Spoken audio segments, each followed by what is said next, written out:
Suivez-moi attentivement. Dans la vie du ministère, nous avons les étapes. Nous pouvons distinguer 3 étapes et vous allez vite comprendre.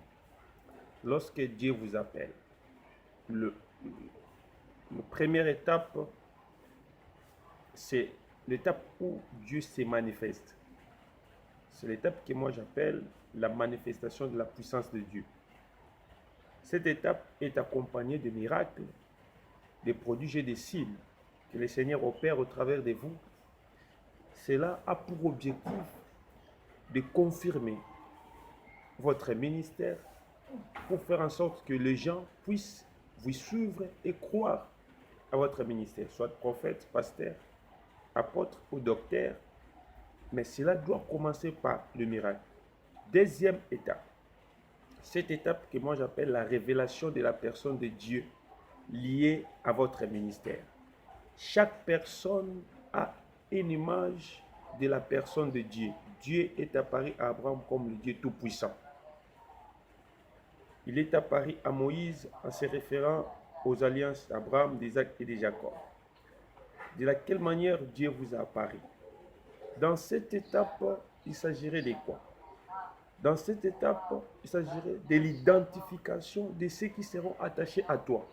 Car de la manière dont Dieu se présente à toi détermine même le parcours de votre ministère. Il y a beaucoup de ministres qui ont passé par des prisons, par des calomnies, ils sont passés par des trahisons. Alors, pendant ce temps-là, Dieu détermine ceux qui seront attachés à votre ministère. C'est l'étape de l'identification. C'est l'étape qui détermine la véracité de votre message. Quand vous prêcherez des choses dures, qui vont fuir? Qui seront restés? Lorsque vous allez passer par des prisons, qui vont vous fuir? Qui vont rester près de vous? Lorsque vous serez trahi, qui vont vous fuir? Qui vont rester près de vous? Même Jésus, les disciples ont fui. La majorité des disciples ont fui Jésus lorsqu'il était entré pour parler de la révélation de la croix. Parler de la chair et du sang, les disciples ont fui. Les 12 sont restés. Dans cette étape, Dieu détermine ceux qui seront attachés à vous. Alors, n'ayez pas peur. Gardez votre message authentique.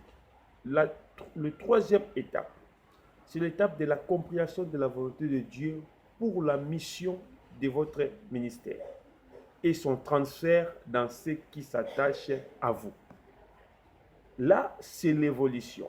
Lorsque vous avez vu les miracles, lorsque vous avez vu Dieu rester près de vous, même dans vos difficultés, vous devez maintenant comprendre quelle est la volonté de Dieu dans ma mission ou dans la mission de mon ministère. Et comment je peux faire pour pérenniser ce que Dieu m'a donné. Vous allez comprendre cela. Cette étape, c'est l'étape de l'élargissement de votre personne. Vous devez élargir votre personnalité ministérielle dans toute personne qui vous entoure. C'est l'étape de la formation. Car la mission est liée à la personne physique. Les jours où vous allez mourir, c'est les jours où votre mission prend fin. Mais ça ne sera pas le jour où la vision de Dieu prendra fin. Car la vision de Dieu ne dépend pas de vous, mais la vision de Dieu est liée à la marche de son peuple vers un objectif. Cette étape, c'est l'étape qui vous permettra d'aboutir à la prophétie qui nous parle de la volonté de Dieu pour son peuple. Il faut retenir ça très bien. Il y a des moments où les gens qui vous entourent doivent comprendre qu'est-ce que Dieu t'a dit. Pour que les jours où toi tu ne seras pas là, pour que la mission ou la vision puisse continuer. Voici les étapes que je voulais partager avec vous. Nous ne sommes que le porteur de la vision. Mais nous avons une mission. La vision n'a pas de limites. Beaucoup des hommes de Dieu sont morts. Leurs missions sont terminées, mais leur vision reste encore. Je suis votre humble serviteur, votre jeune frère, Jethro Mokuna, le petit-fils de Coutinho Fernando. Je vous remercie.